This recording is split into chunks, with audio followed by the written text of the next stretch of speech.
Halo teman-teman, kali ini kita ada sebuah kasus baru yang mana hemoglobinnya 10,3 menggunakan hematologi analyzer 5 part ya. Jadi di sini hemoglobinnya 10,3, RBC-nya 4,79 juta. Sementara untuk PLT-nya 1.434.000 ya, terbaca 1 juta lebih, 1,4 juta. Dan di sini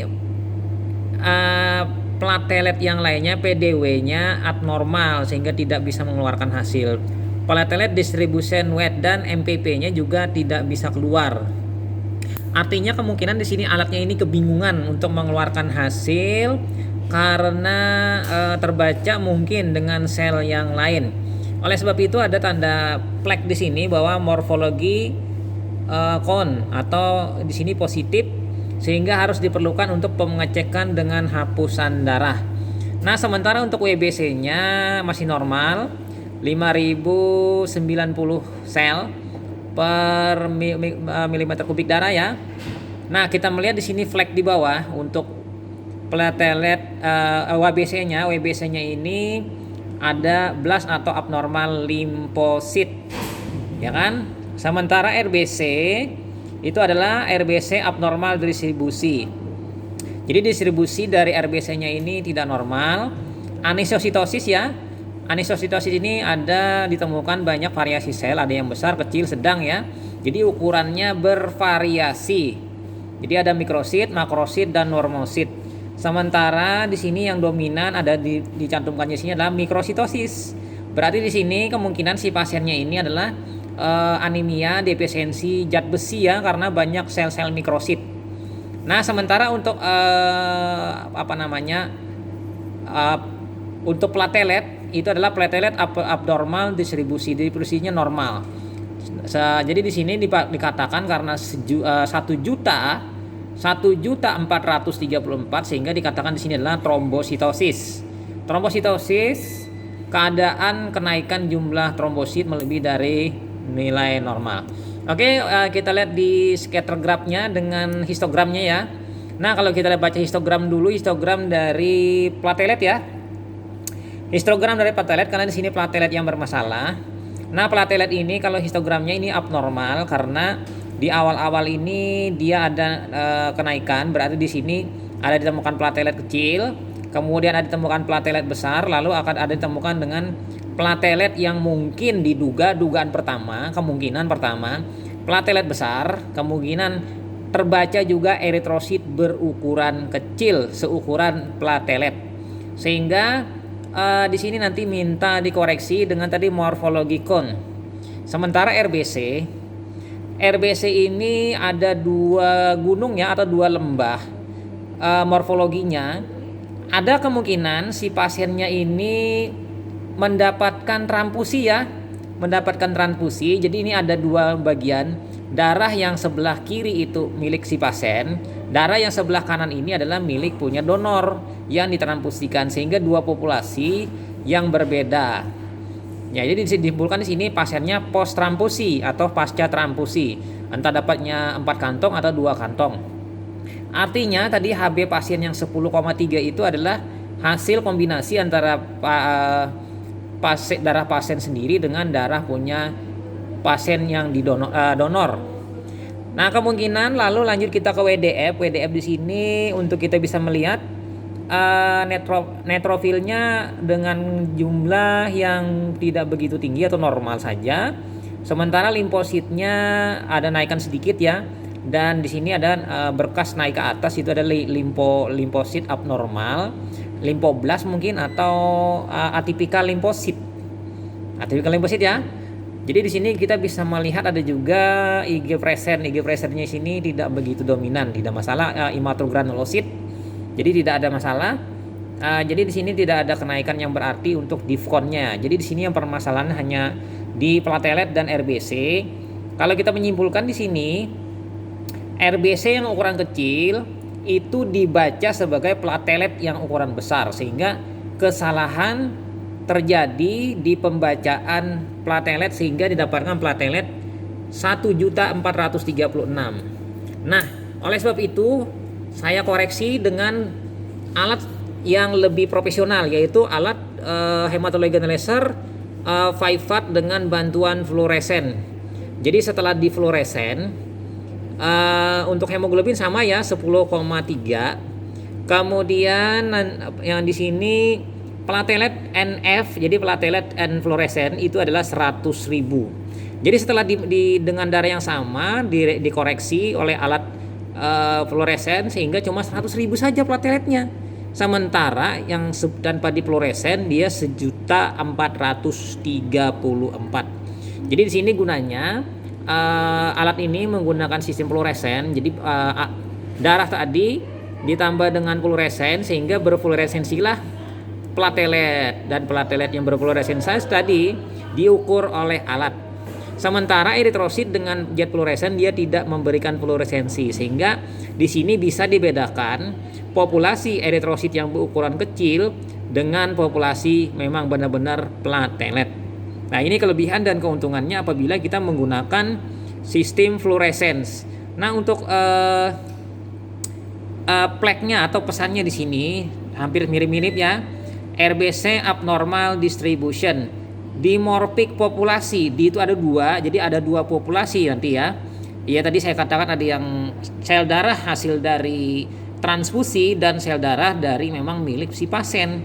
Kemudian mikrositosis ini pasiennya banyak memiliki mikrosit, jadi dugaannya pasien ini adalah anemia defisiensi kurang besi ya yang kronik.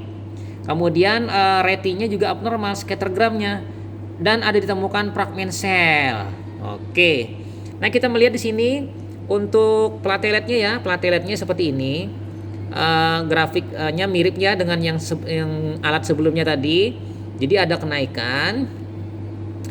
Di situ dia terbaca sebagai eritrosit berukuran kecil, tapi dipisahkan dengan platelet F. Dari platelet F sini terdiferensiasi yang mana platelet, yang mana eritrosit. Nah, untuk RBC ini ada seperti dua gunung ya, dua gunungan yang puncaknya dibagi dua kanan kiri.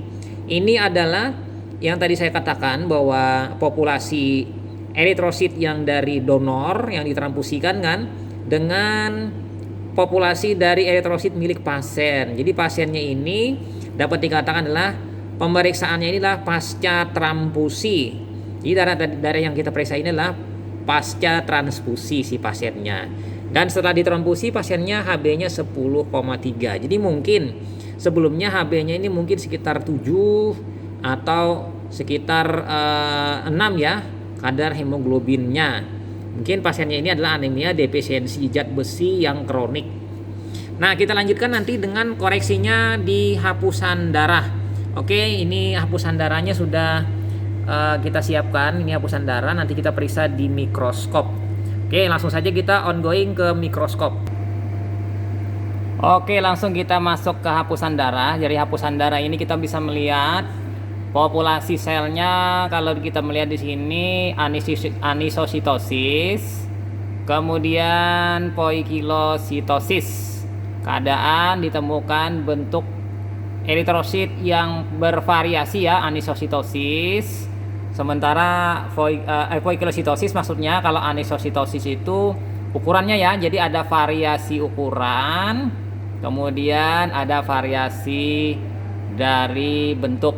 Nah, kalau kita menghitung platelet di sini di satu lapang pandang ini tidak banyak isinya ya, 1, 2, 3, 4, ada berapa ini? 5 platelet.